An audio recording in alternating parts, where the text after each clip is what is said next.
would you say to someone who's hesitant in participating in a trial? Well, the decision to participate is complex and personal, but the ultimate decision regarding trial participation rests with the patient. So some of the reasons why patients might be hesitant, they might have distrust towards the medical community given the history of clinical trials in this country. If we take the example of the abuse of African-American patients during the Tuskegee syphilis experiments, that's just one example.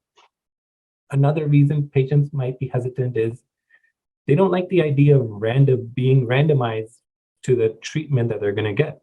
So they might end up getting a placebo, they might get another standard of care, and they might not get that new fancy drug.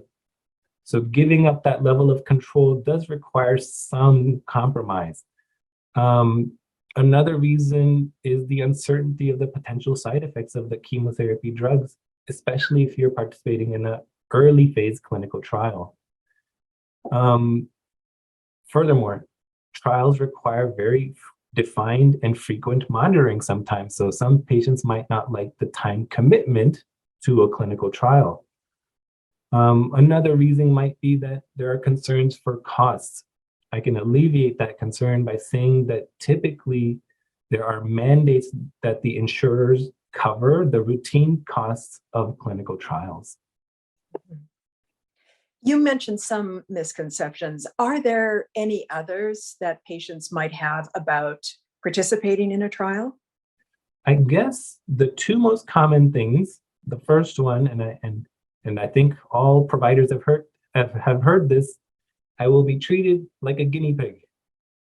For me, that is probably the furthest from the truth. Because of all the safeguards in place, clinical trial participants are followed the most closely and probably get more medical attention than someone who is not on clinical trial.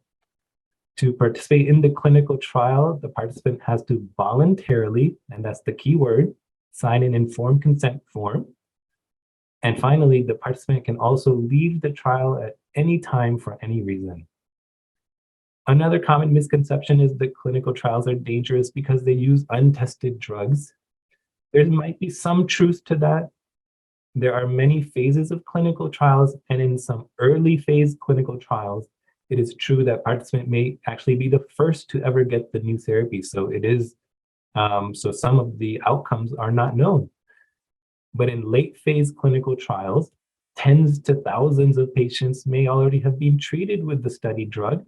So there's a lot of preliminary safety data, and also efficacy data.